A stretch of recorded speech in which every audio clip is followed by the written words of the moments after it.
இந்த 10 மணிக்கு மேலேயும் பகலில் 12 மணிக்கு உள்ளேயும் மதுபானங்கள் கள்ளத்தனமாக எந்த பகுதியிலையும் விற்காது என்பதை உறுதிப்படுத்தியிருக்கோம். அப்புறம் இந்த 10 ரூபா வந்து ஊழியர்கள் தரப்புலேருந்து ஒரு நியாயமான கோரிக்கை என்னன்னா, இந்த டாஸ்மாக் துறையில் மாண்புமிகு முதலமைச்சரோட வழிகாட்டுதலோட பல மாற்றங்களை வந்து இந்த அரசு பொறுப்பேற்றதிலிருந்து செஞ்சிட்ருக்கு. அதோட முதல் விஷயம், இந்த 10 மணிக்கு மேலேயும் பகலில் 12 மணிக்கு உள்ளேயும் மதுபானங்கள் கள்ளத்தனமாக எந்த பகுதியிலையும் விற்காது என்பதை உறுதிப்படுத்தியிருக்கோம்.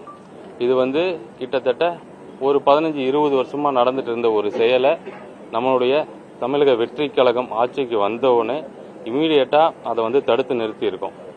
அப்புறம் இந்த 10 ரூபா வந்து இது இன்னும் முடியாத ஒரு பிரச்சனையாக தொடர்கதையாக இருந்துட்டு வரனால அந்த 10 ரூபாய்க்கு விற்கிறவங்க மேலே சஸ்பெண்ட் பண்ணி அந்த மாதிரி நிறைய நடவடிக்கைகள் தொடர்ந்து எடுத்துகிட்டே வரோம்.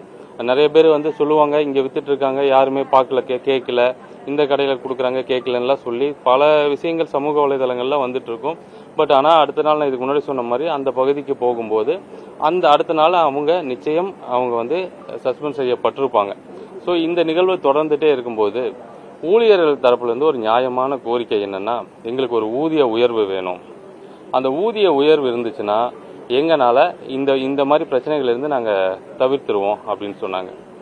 அது என்னென்ன பிரச்சனை அப்படின்னு கேட்கும்போது, ஒன்று ஊதிய உயர்வு, ரெண்டாவது பார்த்தீங்கன்னா இந்த பெட்டி இறக்கும்போது அவங்களுக்கு தனியாக நாங்கள் கொடுக்குறோன்னு சொன்ன ஒரு பிரச்சனையாகட்டும், கரண்ட்டு பில்லுக்கு பிரச்சனையாக இருக்கட்டும். ஸோ இந்த மாதிரி அவங்களோட பிரச்சனைகளை தீர்க்கறதுக்கும் இந்த அரசு முயற்சி பண்ணி இந்த பெட்டி இறக்கிறதுல டிரான்ஸ்போர்ட்டுக்கு வந்து அவங்களே வந்து அவங்களோட பெட்டி இறக்கிறதுல சப்போர்ட் பண்ணணும். அதுவும் சேர்த்து நீங்கள் பண்ணணும்னு சொல்லி டிரான்ஸ்போர்ட்டு நாங்கள் பேசியிருக்கோம். ஸோ அதனால் அந்த செலவினங்கள் குறையும். அந்த மின்சார கட்டணமும் சீக்கிரமே அதை ஒரு வரைமுறை கொண்டு வர போகிறோம். அந்த சில இடத்துல வாடகை பிரச்சனை இருக்குங்கிறாங்க, அதுவும் என்னன்னு விசாரித்து அந்த பிரச்சனைகளையும் தீர்க்க போகிறோம்.